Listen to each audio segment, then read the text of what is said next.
जय हिंद साथियों। मैं हर्षवर्धन रायकवार जन चेतना मंच की तरफ से आज आपका, आपके परिवार का और आपके बच्चों के भविष्य के बारे में आपसे बात करने आया हूं। पिछले कुछ दिनों से हमने और जन चेतना मंच की पूरी टीम ने सिवनी जिले के कुछ शासकीय स्कूलों में लगातार दौरा किया, वहां के बच्चों से बात की, वहां के माननीय एचएम से बात की, वहां के शिक्षकों से बात की, वहां की सुविधाओं के बारे में जानकारी ली और आगे वीडियो में जो सिवनी जिले की शिक्षा का जो स्तर है, सरकारी स्कूलों की जो जमीनी सच्चाई है, वो मैं आपको बताऊंगा और वो देख के दोस्तों मेरी तरह आपकी भी आत्मा रो उठेगी, क्योंकि जमीनी सच देखकर आपको पता चलेगा कि किस तरह लगातार बार बार साल दर साल हमारा और हमारे बच्चों का भविष्य अंधकार की गर्त में डूब रहा है।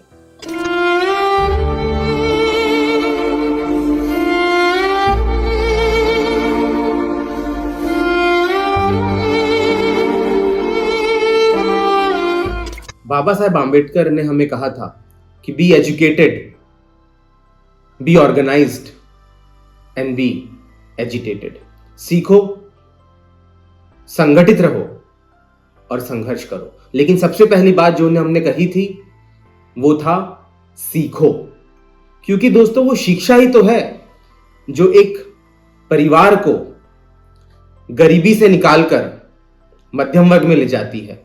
वो शिक्षा ही तो है जो एक मध्यम वर्गीय परिवार को और भी ऊपर एक विकसित परिवार की ओर ले जाती है। लेकिन आज जो हम सिवनी जिले में देख रहे हैं कि मूलभूत शिक्षा, प्राइमरी एजुकेशन भी यहां पर सरकार द्वारा ठीक से मुहैया नहीं कराई जा रही है, क्योंकि जिनके पास संसाधन है, जिनके पास थोड़ा भी पैसा है, वो किसी तरह अपना पेट काटकर अपने बच्चों को प्राइवेट स्कूलों की तरफ भेज रहे हैं। और जिनके पास कोई भी चारा नहीं है दोस्तों, जो 90% हमारे समाज का वर्ग है, एक गरीब बच्चे का, एक मजदूर का बेटा या बेटी, एक किसान के घर का बच्चा, जिनके पास कोई चारा नहीं है दोस्तों, वो मजबूर है अपने बच्चों को सरकारी स्कूलों में भेजने के लिए।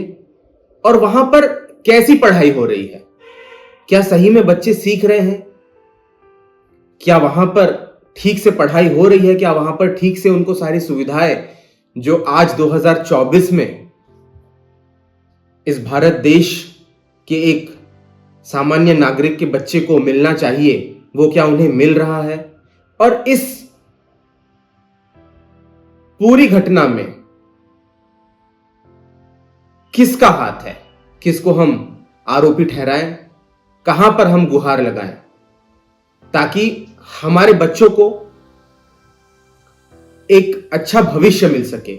एक अच्छा भविष्य मिलना ना मिलना तो चलो बच्चे के हाथ में है, लेकिन कम से कम उसे एक लेवल प्लेइंग फील्ड जो कहते हैं, मतलब एक अमीर घर के बच्चे के साथ कंधे से कंधा मिलाकर एक लड़ने के लिए बराबर का मौका कम से कम वो मिल सके, इसकी जनचेतना मंच बात करता है, इसकी जनचेतना मंच आवाज उठाता है। तो दोस्तों, हमने पिछले कुछ दिनों में सिवनी जिले के बहुत सारे गांवों में जाकर दौरा किया। सबसे पहले मैं आपको बताना चाहूंगा, हम नरेला, ग्राम नरेला पहुंचे। वहां पर वहां के एचएम श्री प्रेम शंकर मडावी जी से हमने बात की। उन्होंने हमें बहुत सहयोग दिया, काफी जानकारी दी। लेकिन जो निष्कर्ष निकला वो ये निकला कि सरकारी स्कूलों में शिक्षकों की भारी कमी है दोस्तों। हर जगह हमने देखा कि या तो 1ली से 5वीं तक कक्षाएं हैं, लेकिन या तो एक ही शिक्षक है, या 2 ही शिक्षक हैं। तो ऐसे में आप सोचिए कि एक शिक्षक पहली से 5वीं तक कक्षाएं और पहली से तीसरी तक लगभग 3 या 4 विषय होते हैं, उसके बाद विषय और बढ़ जाते हैं। तो कैसे वो शिक्षक इतने सारे विषय, एक ही शिक्षक या 2 शिक्षक इतने सारे कक्षाओं को एक साथ पढ़ाएगा? कैसे उनकी क्लासेस लगेंगी और क्या उन बच्चों के सीखने का जो स्तर है वो होगा? तो यहां पर हमने देखा कि यहां पर पहली से लेकर 8वीं तक कक्षाएं हैं, लेकिन 5 ही शिक्षक मौजूद हैं।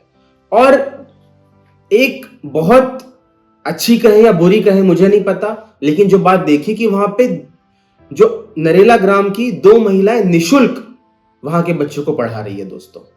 अब आप ये सोचिए कि क्या ये हमारे शासन को शोभा देता है, कि क्या वो इतना मजबूर है या उनके पास बच्चों को पढ़ाने के लिए बजट नहीं है कि गांव के लोगों को ही आकर निशुल्क वहां पे पढ़ाना पड़ रहा है दोस्तों। तो कितनी शर्म की बात है हमारी सरकार के लिए, हमारे समाज के लिए, कि नरेला गांव में ऐसा दृश्य हमें देखने को मिल रहा है दोस्तों। सबसे पहले जब हम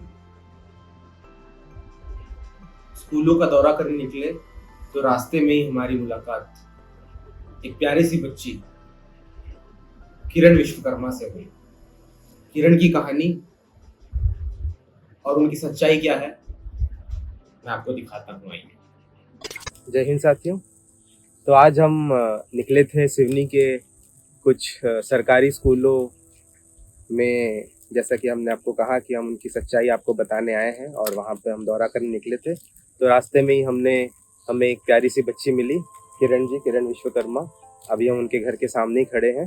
तो मैं इनसे 2-3 आपकी भी बात कराता हूँ कि ताकि आपको भी थोड़ा पता लगे कि यहाँ पे सिवनी जिले में सरकारी स्कूलों की हालत कैसी हो रही है। तो बेटा, क्या नाम है आपका? किरण विश्वकर्मा। ये आप ही का घर है? हाँ। अच्छा, किस गांव में रहते हैं आप? Police colony Shimliya. और कौन सी क्लास में पढ़ते हैं आप? चौथी में पढ़ते हैं। और कौन से स्कूल में जाते हैं आप? प्राथमिक विद्यालय शाला पुलिस कॉलोनी शिमलिया। प्राथमिक विद्यालय शाला पुलिस कॉलोनी शिमलिया। तो आज तो मंगलवार है, आज आप स्कूल नहीं गए? नहीं, हमारी मैम की लड़की की शादी है ना, इसलिए। अच्छा, आपके मैम की लड़की की शादी है। तो दूसरी मैम सिवनी में रहती है, तो वो भी नहीं आई? नहीं। तो आपकी स्कूल में कितनी कक्षाएं हैं बेटा? हमारे स्कूल में 5वीं तक है। हाँ। और कितनी मैडम है आपकी? 2। और कितने सर हैं? नहीं, सर नहीं। सर तो सिर्फ 2 ही शिक्षक है मतलब। और आपको मध्याह्न जो खाने की व्यवस्था की है वो मिलता है स्कूल में? हाँ। क्या क्या मिलता है बताइए। मंगलवार को कढ़ी पुलाव मिलता है और आलू की सब्जी, खीर। और आपके मम्मी पापा क्या करते हैं? मेरे पापा ड्राइवर है, मेरी मम्मी काम करती है। अच्छा, ठीक है, चलिए ठीक है। तो देखा दोस्तों आपने कि किरण जी की स्कूल में 5वीं तक कक्षाएं हैं, लेकिन शिक्षक सिर्फ 2 ही है। उसमें से भी एक की बेटी की शादी है और एक सिवनी में रहती है। तो आज दोनों भी नहीं आए। किरण जी 4वीं में है और ये है, ऐसी उनकी पढ़ाई चल रही है। यही सच्चाई आपको दिखानी थी दोस्तों। धन्यवाद। तो देखा हमने जैसे कि किरण जैसे इस देश में करोड़ों बच्चे हैं दोस्तों, जो कि शिक्षकों की कमी के कारण और अच्छे प्राथमिक स्कूल ना होने के कारण उनका भविष्य धीरे धीरे अंधकार की गर्त में जा रहा है। दूसरी जो बात वहां के शिक्षकों ने हमें बताई कि वहां पे फंड्स की कमी होने के कारण पंखे नहीं है। आप सब जानते हैं यहां पर कितनी गर्मी होती है, सिवनी में कितनी गर्मी होती है। वैसी स्थिति में बिना पंखों के अभ्यास करना क्या बच्चों और शिक्षकों के लिए संभव है? ये दूसरा सवाल नरेला गांव में हमें पता चला दोस्तों। तीसरी बात, वहां पर पीने के पानी की कोई व्यवस्था नहीं है दोस्तों। टंकी से पानी बार बार वहां बनवाते हैं, लेकिन कुछ असामाजिक तत्व या तो आकर नल चुरा ले जाते हैं या तो टंकी से जो पाइप है वो ध्वस्त कर देते। तो ये एक विशियस साइकिल में हम लोग फंस गए हैं, क्योंकि शिक्षा नहीं मिलती तो जो अशिक्षित लोग रह जाते हैं वही ऐसे कार्यों को आगे करते हैं। तो जब तक शिक्षा नहीं आएगी, समाज में जागृति नहीं फैलेगी, ये काम होता रहेगा। और उन्होंने बहुत बार हमें बताया कि उन्होंने पुलिस से रिपोर्ट भी दर्ज कराई, लेकिन वहां से उन्हें कोई भी सहयोग नहीं मिला। आज तक नहीं पता चल पाया कि ये तोड़फोड़ किसने की। उन्होंने ये हमें जन चेतना मंच के माध्यम से आप लोगों को ये बताना चाहते हैं, वहाँ के शिक्षक और एचएम, कि अगर हो सके तो वहाँ पे सरकार सीसीटीवी कैमरा लगाए ताकि आगे स्कूल परिसर में सुरक्षा बनी रहे। तो ये तो थी ग्राम नरेला की बात। इसके बाद हम पहुंचे ग्राम टिकारी में। दोस्तों, टिकारी के शासकीय स्कूल में भी 1ली से लेकर 8वीं तक कक्षाएं हैं, लेकिन वहां भी 5 ही शिक्षक मौजूद है। वहां भी शिक्षकों की भारी कमी है। वहां पे जो वहां के एचएम हैं, ML चौधरी सर, उन्होंने हमें बताया कि अगर और शिक्षक हमें मिले तो बच्चों की पढ़ाई का स्तर हम बढ़ा सकते हैं। तो एक पैटर्न देखने को मिल रहा है हम सारे गांव में जहां जहां भी जा रहे हैं कि शिक्षकों की भारी कमी। तो दोस्तों, आपको भी पता है कि हमारा भारत देश, जहां पर इतनी युवा आबादी है, एक तरफ तो हम जूझ रहे हैं बेरोजगारी से और दूसरी तरफ हम जूझ रहे हैं दोस्तों अशिक्षा से। दोनों ही जो हमारी समस्याएं हैं उनका एक समाधान है शिक्षकों की भर्ती। इससे एक तरफ तो जो बीएड एमएड करके हमारे युवा साथी बेरोजगार घूम रहे हैं, दर दर ठोकरें खा रहे हैं, अपनी चप्पलें घिस रहे हैं, उनको नौकरी मिलेगी। दूसरी तरफ शिक्षकों के आ जाने से हमारे जो नन्हे मुन्ने बच्चे हैं, जो धूप, गर्मी, ठंड, बारिश हर मौसम में उठकर अपने स्कूल जा रहे हैं दोस्तों, उनको ठीक से शिक्षा मिल पाएगी। तो इस वीडियो के माध्यम से मेरी मध्य प्रदेश सरकार और भारत सरकार दोनों से यह अपील है कि आप जल्द से जल्द जो शिक्षकों की भर्ती है वो प्रारंभ कराएं। पिछले बहुत से सालों में शिक्षकों की ठीक से भर्ती नहीं हो पाई है दोस्तों। मैं नहीं जानता कि बजट एलोकेट होने के बाद भी क्यों शिक्षकों की भर्ती नियमित तौर पर ये सरकार नहीं कर रही है। पिछले बार शायद 2010 में ठीक से शिक्षकों की भर्ती हुई है। 14-15 साल हो चुके हैं, शिक्षकों की भर्ती नियमित रूप से मध्य प्रदेश सरकार में नहीं हो रही है। तो जल्द से जल्द सरकार शिक्षकों की भर्ती करे ताकि हमारे बच्चों को अच्छी शिक्षा मिल सके दोस्तों।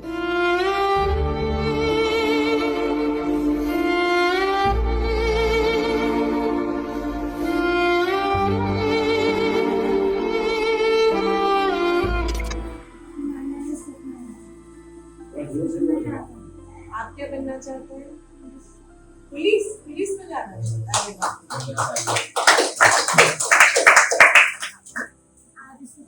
आरुषि, आप क्या बनना चाहते हैं? डॉक्टर? अरे वाह, तो मेडिकल कॉलेज वगैरह में पढ़ रहा है।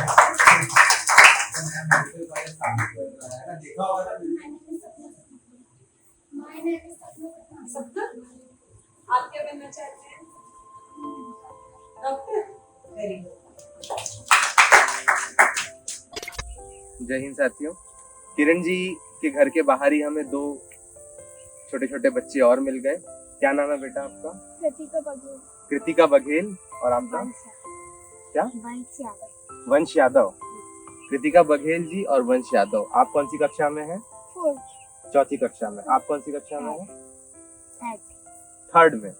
और आप कौन सी स्कूल जाते हैं? छोटी मिशन। ओके। और आप? लोअर वाड़ा। तो आज तो मंगलवार है और आप क्यों नहीं गए स्कूल, बताइए? बुक लेने जाना है। सरकार की तरफ से बुक नहीं मिलती आपको? खुद से लेना पड़ता है। और आपको? सरकार तरफ से भैया का मुफ्त मिला है। अच्छा, आपको लेना है। तो क्या क्या आपको सरकार की तरफ से मिला और क्या क्या आपको खुद लेना पड़ता है? हमको पुस्तक बस लेना पड़ता है, साइकिल सब। अच्छा, हमें सारी चीज खरीदना पड़ता है। आपको सारी चीज खरीदना पड़ता है। आपकी जो स्कूल है वो प्राइवेट स्कूल है या सरकारी स्कूल है? अर्ध सरकारी है। अर्ध सरकारी। तो वहाँ शिक्षक आते हैं टाइम पे? टीचर लोग आते हैं आपकी क्लास में? और आपके स्कूल में? टाइम से आते हैं। टाइम से आते हैं। चलिए बढ़िया है। और आपको कोई परेशानी होती है स्कूल आने जाने में, या स्कूल में ऐसा लग रहा है कि ठीक से पढ़ाई नहीं हो पा रही है, ऐसा कुछ आपको लगता है अपने स्कूल में? नहीं। चलिए गुड, वेरी गुड। और क्या बनना है आपको बड़े होकर?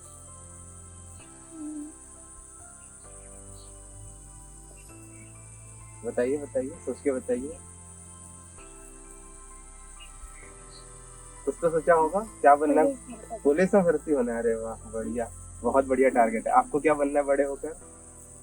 डॉक्टर। डॉक्टर बनना, बहुत बढ़िया। चलिए चलिए, आप दोनों के लिए बहुत जोरदार तालियां और ऑल द बेस्ट आपको हमारी चंचेतना मंच की तरफ से, ठीक है। इसके बाद हम पहुंचे ग्राम घोटी में, जहां पे शासकीय उच्चतम माध्यमिक शाला घोटी में हमने पता किया। वहां पर 90% से भी ज्यादा जो है वो मजदूरों के बच्चे आते हैं दोस्तों। वहां भी पहले से 8वीं तक क्लासेस हैं, वहां भी सिर्फ 4 ही शिक्षक मौजूद है। मतलब हर एक शिक्षक को एक साथ 2 कक्षाओं को पढ़ाना पड़ रहा है दोस्तों। अगर पहली और दूसरी के बच्चे साथ में बैठ रहे हैं तो कैसे वो पढ़ेगा? अगर तीसरी और चौथी के बच्चे साथ में बैठ रहे हैं तो शिक्षक भी, उसके भी हाथ बंधे हुए कि वो तीसरी का सिलेबस पढ़ाएगा या चौथी का सिलेबस पढ़ाएगा। तो जनरली जो हमने देखा, जो शिक्षकों ने हमें बताया, वो ये कि वो उनको या पहले तीसरी क्लास के बच्चों को वो कुछ पढ़ाते हैं 10 मिनट, फिर उनको कुछ वो असाइनमेंट देते हैं, उसके बाद वो चौथी कक्षा के बच्चों को पढ़ाते हैं, उनको कुछ असाइनमेंट देते हैं। लेकिन उसी समय बगल वाले प्राइवेट स्कूल में जितनी क्लासेस उतने शिक्षक मौजूद है दोस्तों। तो आप ही बताइए कि आने वाले समय में एक गरीब का बच्चा, एक किसान का बच्चा, एक मजदूर का बच्चा, एक आदिवासी का बच्चा कैसे कंपीट करेगा एक प्राइवेट स्कूल में पढ़ने वाले बच्चे से? क्योंकि उसको तो पूरा 100% अटेंशन मिल रहा है, जो क्लास में बैठा है उसका सिलेबस 100% ऑफ द टाइम पढ़ाया जा रहा है। लेकिन उसी समय सरकारी स्कूल में गरीब वर्ग के बच्चों को ठीक से शिक्षा नहीं मिल रही है। सबसे मूलभूत कारण है दोस्तों शिक्षकों की भारी कमी, जो कि पूरी तरह शिक्षकों की भर्ती हमारे सरकार में के हाथ में है।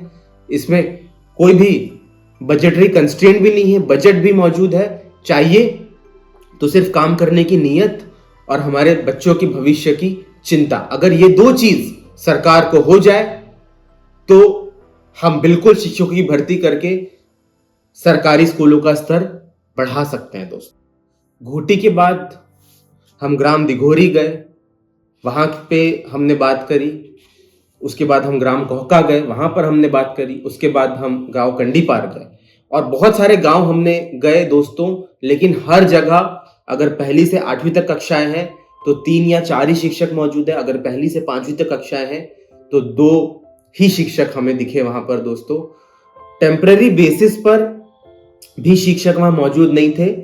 कुछ स्कूलों में लोग निःशुल्क ही अपने बच्चों के भविष्य की, जिन गांवों में लोगों को ज्यादा चिंता है, लोग निःशुल्क ही खुद आकर वहां आंगनवाड़ी में पढ़ा रहे हैं। कुछ लोग पहली दूसरी क्लासेस पढ़ा रहे हैं।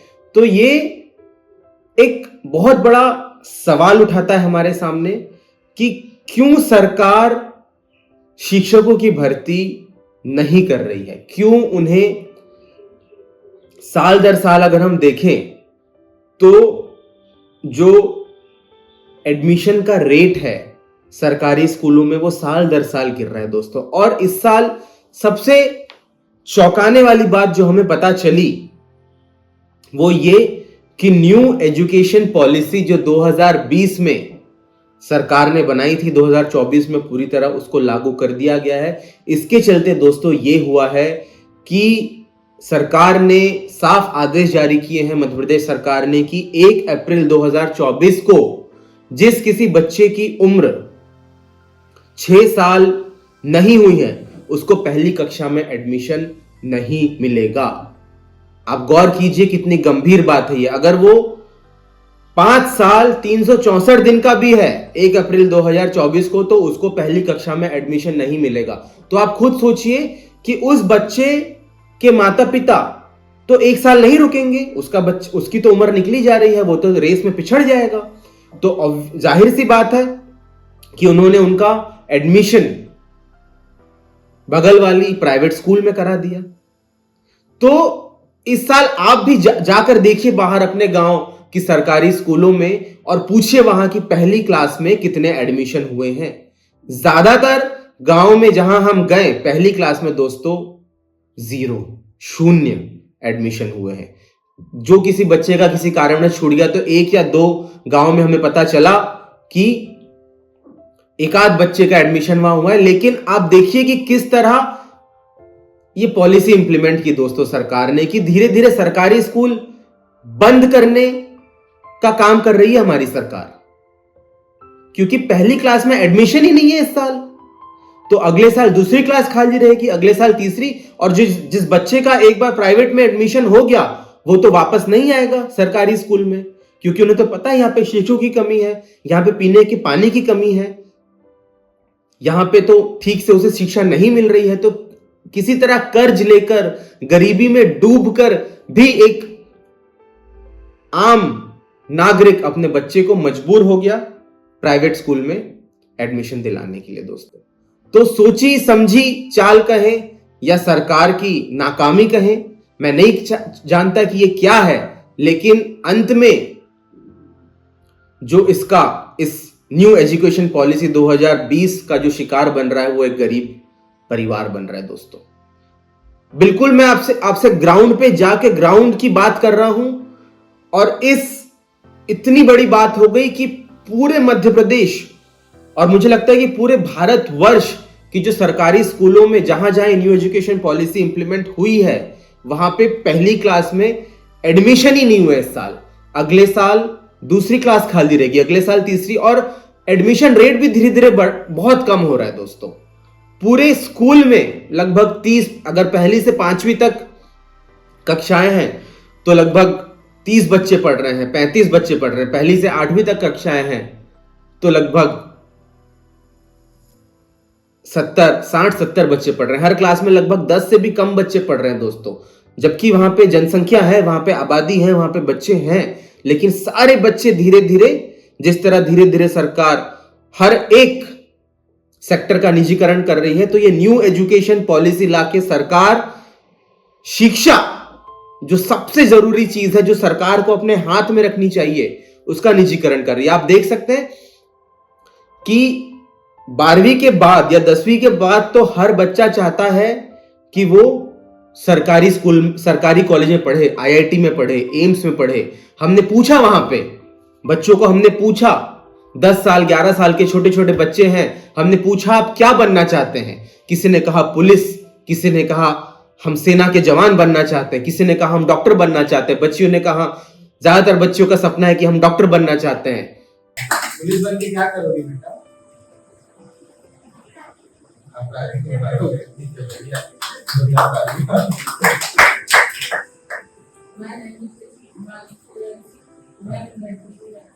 अरे वाह,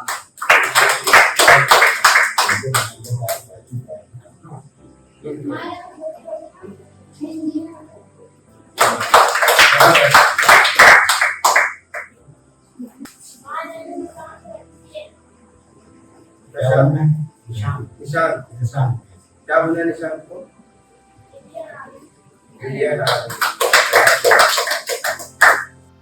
कुछ बच्चों ने कहा हम इंजीनियर बनना चाहते हैं, कुछ बच्चों ने कहा हम कलेक्टर बनना चाहते हैं, हम अफसर बनना चाहते हैं, हम देश की सेवा करना चाहते हैं, हम अपने गरीब जो हमारे माता पिता हैं उनको गरीबी रेखा से बाहर निकालना चाहते हैं अपने परिवार में। और हम देखा है, हमने ये ट्रेंड किया, अगर एक बच्चा भी पढ़ जाए ठीक से और डॉक्टर, इंजीनियर, कलेक्टर, IPS या सेना का जवान बन जाए तो सिर्फ अपने परिवार का नहीं, अपने आसपास के कम से कम 7-8 परिवारों को गरीबी रेखा से बाहर निकालता है दोस्तों, क्योंकि उसकी देखा देखी बाकी बच्चे भी सीखते हैं, बाकी बच्चे भी कोशिश करते हैं, अपना वो सपना देखते हैं और आगे बढ़ जाते हैं। लेकिन जिस स्तर की शिक्षा उन्हें मिल रही है, एडमिशन ही नहीं हो पा रहे हैं दोस्तों सरकारी स्कूलों में, तो उन बच्चों का सपना क्या पूरा हो पाएगा या नहीं, इस बात पे बहुत बड़ा सवाल खड़ा है दोस्तों। इस बात का जवाब मैं अपनी सरकार से मांगता हूं कि क्यों न्यू एजुकेशन पॉलिसी बिना सोचे समझे उन्होंने इंप्लीमेंट करी, और सरकार डेटा दे, आप खुद निकाल के देखिए कि कितने एडमिशन इस बार पहली कक्षा में सरकारी स्कूलों में हुए हैं दोस्तों। जो डेटा वैसे तो बाहर आने में बहुत मुश्किलें हैं, सरकार जो उनके खिलाफ जो भी डेटा होता है वो बाहर नहीं आने देती, लेकिन अगर डेटा बाहर आ गया तो बहुत बड़ा बवाल हो जाएगा, क्योंकि जमीनी सच्चाई बहुत ज्यादा चौंकाने वाली है दोस्तों। तो धीरे धीरे सरकार जो शिक्षकों का जो एक पेशा है वो भी खत्म कर रही है, क्योंकि ना तो रहेंगे बच्चे तो शिक्षक भी किसको पढ़ाएंगे? चार दीवारी और टेबल कुर्सी को थोड़ी पढ़ाएंगे। बहुत सारे स्कूलों में तो टेबल कुर्सी भी नहीं है, वो चार दीवारी भी नहीं है, ऐसी हालत है उन बिल्डिंग्स की। तो शिक्षक किसको पढ़ाएंगे? कुछ साल बाद आप देखेंगे धीरे धीरे क्रमशः एक प्रॉपर प्लान तरीके से जो हमारे सरकारी स्कूल थे, जो अंग्रेजों के जमाने से चले आ रहे हैं, वो स्कूल धीरे धीरे बंद होते जा रहे हैं। जो शिक्षकों का एक जो पेशा है वो धीरे धीरे बंद होते जा रहा है, और वो सब का सब जा रहा है निजीकरण के द्वारा प्राइवेट हाथों में दोस्तों। और प्राइवेट में भी पढ़ पाएगा कौन? सिर्फ और सिर्फ अमीरों के बच्चे। गरीबों के बच्चों की इस देश में ना तो कोई पूछ होगी, ना तो उनके पास कोई चारा बचेगा दोस्तों।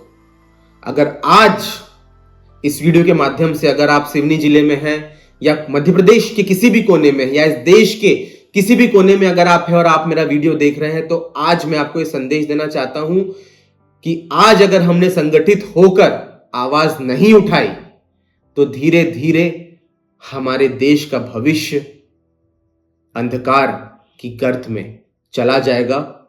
अगर आज हमने आवाज नहीं उठाई तो कोई भी ताकत आने वाले दिनों में नहीं हमारे देश को बचा सकती, क्योंकि ना रहेगी शिक्षा तो कैसे हमारा देश 2047 का विजन की हम बात करते हैं कैसे पूरा होगा, मेरी समझ में नहीं आ रहा दोस्तों। आज की ग्राउंड रियलिटी जो है सरकारी स्कूलों की, ना तो वहां पर शिक्षक मौजूद है, ना तो वहां पे ठीक से कोई भी सुविधाएं हैं दोस्तों। वहां पे पीने के पानी तक की सुविधा नहीं है। हम सब ने सुनी है बाबा साहेब आम्बेडकर की वो कहानी, जहां उन्हें पीने का पानी नहीं दिया गया था, तब हमारा देश अलग मुद्दों से जूझ रहा था, क्योंकि जो अनुसूचित जाति और जनजाति के जो लोग थे उस समय, उनको उसी नल से पीने को पानी नहीं दिया जाता था दोस्तों। लेकिन आज सिर्फ अनुसूचित जाति या जनजाति का बच्चा नहीं, बल्कि किसी भी जाति का बच्चा या किसी भी समाज का बच्चा पानी पी ही नहीं पाएगा, क्योंकि वाटर फिल्टर ही नहीं है। सिवनी में आपको पता है कि पानी में फ्लोराइड का लेवल कितना है, और वो बिना वाटर प्यूरिफायर का पानी पीकर बच्चों के दांत खराब हो रहे हैं दोस्तों। मैंने खुद देखा, तब मैं आपसे आकर यहां कह रहा हूं कि धीरे धीरे हमारी शिक्षा का स्तर ये सरकार बहुत बहुत ज्यादा गिरा रही है दोस्तों, और कोई भी इस पर ध्यान नहीं दे रहा है। इसके बाद मैं आपके सामने कुछ आंकड़े साझा करना चाहता हूं दोस्तों। मध्य प्रदेश में कुल मिलाकर 59,065 प्राइमरी स्कूल है दोस्तों। 59,065 प्राइमरी स्कूल्स हैं मध्य प्रदेश में, और प्राइमरी एजुकेशन का जो हमारा पिछले वित्तीय वर्ष का बजट था वो था 22,359 करोड़ रुपए। मतलब एक स्कूल पर एक साल में लगभग 38 लाख रुपए का बजट हमारे पास मौजूद है दोस्तों। 38 लाख बहुत बड़ी राशि होती है। हालांकि मैं ये नहीं कहता कि इस बजट को इतना ही रखा जाए। मैं चाहता हूं कि बजट साल भर साल शिक्षा में हम जितना ज्यादा स्पेंड करेंगे दोस्तों, उसका हमें आने वाले वर्षों में उतना ज्यादा फायदा मिलेगा। जितना हम पढ़ाई में खर्चा करेंगे तो आगे हमको लड़ाई में उतना पैसा बचेगा, क्योंकि जब सब लोग सीख जाएंगे तो कोई लड़ेगा नहीं दोस्तों। हमारे पास बाकी टेक्नोलॉजी होगी। हमारे जो दुश्मन है पाकिस्तान, चाइना, अफगानिस्तान, म्यांमार, जो हम चारों तरफ से दुश्मनों से घिरे हुए हैं, हमारे पास अच्छी टेक्नोलॉजी होगी, क्योंकि यही बच्चे आगे बढ़कर कोई एपीजे अब्दुल कलाम बनेगा, कोई होमी जहांगीर बाबा बनेगा, तो कोई विक्रम साराभाई बनेगा दोस्तों। तो मध्य प्रदेश में आज की तारीख में हमारे पास लगभग 38 लाख एक प्राइमरी स्कूल पे हमारे पास पैसा है, लेकिन आज भी अगर हम देखें तो पूरे यूनियन बजट का सिर्फ 2.5%, 2.5% ही हम शिक्षा पे खर्चा करते हैं, जो कि बहुत कम है। 1965 के समय में जो रिपोर्ट आई थी, राठी रिपोर्ट, उन्होंने कहा था कि कम से कम 6% तो बजट का हम शिक्षा पे खर्चा करना चाहिए, लेकिन उस बात को भी लगभग 40 से भी ज्यादा वर्ष हो गए, लेकिन आज भी हम मात्र 2.5% पे अटके हुए हैं। लेकिन वो 2.5% भी कोई कम आंकड़ा नहीं है। एक प्राइमरी स्कूल में दोस्तों लगभग 38 लाख रुपए का बजट हमारे पास मध्य प्रदेश में मौजूद है।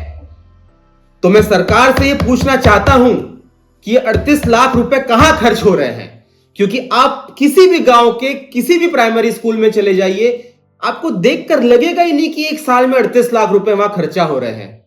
तो यहां पे मैं समझता हूं कि बहुत ज्यादा भ्रष्टाचार भी हो रहा है, क्योंकि जो पैसा सरकार से निकल रहा है वो पूरा ग्रास रूट लेवल पे स्कूलों तक नहीं पहुंच पा रहा, शिक्षकों की भर्ती नहीं हो रही, पीने के पानी की व्यवस्था नहीं है, बैठने के लिए डेस्क और बेंच नहीं है, बच्चों के यूनिफॉर्म फटे हुए हैं, बच्चों के पैरों में दोस्तों जूते चप्पल भी नहीं है। कहां जा रहा है वो धन, कहां जा रहा है वो पैसा? ये सवाल है मेरा सरकार से, मुख्यमंत्री जी से, एजुकेशन मिनिस्टर जी से, सारे अफसरों से, कि वो पैसा जा कहां रहा है, हमें बताएं, क्योंकि हमें लग रहा है वो पैसा हमारे बच्चों तक नहीं पहुंच रहा। दोस्तों, आपको मेरी बात पर अगर यकीन ना हो तो आप अपने पास अपने गांव की सरकारी स्कूल में जाएं और देखें कि क्या आपको देख के लग रहा है कि 38 लाख रुपए हर साल वहां पे खर्चा होता होगा। आप जोड़ लें, शिक्षकों की पूरी सैलरी जोड़ लें, वहां पे जो मिड डे मील बना रही हैं हमारी मेहनती महिलाएं, दोस्तों उनको मात्र 4,000 रुपए दिए जाते हैं महीने में। आप खुद सोचें कि 4,000 रुपए में वो क्या कमाएंगी और क्या खाएंगी। 4,000 में कैसे पूरे महीने भर, उनके भी 2 या 3 बच्चे होंगे, उनके भी घर में राशन पानी लगता होगा, 4,000 रुपए उन्हें दिए जाते हैं। कैसे पढ़ाएं, कैसे वो अपने बच्चों को पढ़ाएंगी 4,000 रुपए पर मंथ में? ये बहुत बड़ा सवाल है मेरा आपसे। और अगर आप चाहते हैं कि हम और भी स्कूलों में जाकर वहां की सच्चाई आपके सामने लाते रहें, तो आप जरूर जनचेतना मंच से जुड़ें। आप मेरे YouTube चैनल को सब्सक्राइब करें, मुझे इंस्टाग्राम, फेसबुक, ट्विटर पर फॉलो करें, लिंक्स मैं आपको कमेंट में दे दूंगा दोस्तों। और हमारा जो ये अभियान है, ये अभियान है शिक्षा का। सबसे पहले शिक्षा, और उसके बाद हम बात करेंगे बाकी मुद्दों की, लेकिन बाकी सब मुद्दे छोटे हैं दोस्तों। सबसे पहले हमारे बच्चों के लिए हमें शिक्षा चाहिए। अगर शिक्षा हमें नहीं मिल रही है तो हमें चुप नहीं बैठना है, क्योंकि बाबा साहेब आंबेडकर हमको कहकर गए हैं कि शिक्षा उस शेरनी का दूध है जो जितना पिएगा उतना दहाड़ेगा। हमें अपने बच्चों को शेर बनाना है दोस्तों, हमें उन्हें बकरी नहीं बनाना है, हमें उन्हें शेर बनाना है ताकि वो दहाड़े, जोर से दहाड़े, और इतना जोर से दहाड़े कि हमारे देश के सारे दुश्मनों का पसीना छूट जाए। अगर हमें उन्हें शेर बनाना है तो हमें आज उन्हें शिक्षा का दूध पिलाना पड़ेगा। और अगर आप चाहते हैं कि हम इस मुहिम को आगे बढ़ाएं, इस अभियान को आगे बढ़ाएं, तो हमें आपसे सिर्फ और सिर्फ आपका साथ और आपका आशीर्वाद चाहिए दोस्तों। आपका आशीर्वाद हमें ऐसे मिलेगा कि आप, हम जो संदेश आप तक पहुंचा रहे हैं, आप उन्हें ज्यादा से ज्यादा शेयर करें, अपने व्हाट्सएप ग्रुप्स में शेयर करें, ताकि लोगों की वो चेतना जागृत हो। जो हमारे लोगों की चेतना शिक्षा नहीं मिलने से जो मूर्छित हो गई है, वो चेतना फिर से जागृत हो। यही जनचेतना मंच का हमेशा प्रयास रहता है कि वो चेतना जागृत हो, हमारे बच्चों को शिक्षा मिले। हम अपने एनजीओ के माध्यम से, हमसे जो बन पड़ेगा, जितनी भी फंडिंग हमें मिल पाएगी, हम उसे बच्चों को या तो जूता देने में, या तो उनको यूनिफॉर्म देने में, या उनको स्टेशनरी देने में, जो भी हमसे बन पड़ेगा हम करेंगे। लेकिन आपसे हमें एक ही चीज चाहिए दोस्तों, आपका साथ। और आपका साथ मिलेगा अगर आप हमारे इस मैसेज को ज्यादा से ज्यादा फॉरवर्ड करेंगे, ज्यादा से ज्यादा फैलाएंगे, ताकि लोगों की वो मूर्छित चेतना जागृत हो सके। और इतना फैलाए कि जो भोपाल में सरकार बैठी है, जो दिल्ली में सरकार बैठी है, जो बड़े बड़े नेता बैठे हैं, उन तक ये मैसेज पहुंचे, ताकि वो भी इस बात का संज्ञान ले सके कि बजट जा कहां रहा है, शिक्षकों की भर्ती क्यों नहीं हो रही है, बच्चों को मूलभूत सुविधाएं भी क्यों नहीं मिल पा रही है, पहली कक्षा में इस साल कितने एडमिशन हुए, ये डेटा वो निकालें, बात करें, इस पे एक्शन ले। तो मैं मानूंगा कि हमारा ये वीडियो बनाने का जो प्रयास है वो सफल रहा। आने वाले दिनों में और भी स्कूलों के दौरे होते रहेंगे। अनेक चैनलों के माध्यम से मैं जन चेतना मंच की बात आप तक पहुंचाता रहूंगा। अपनी वाणी को यहां विराम देता हूं दोस्तों। जय हिंद।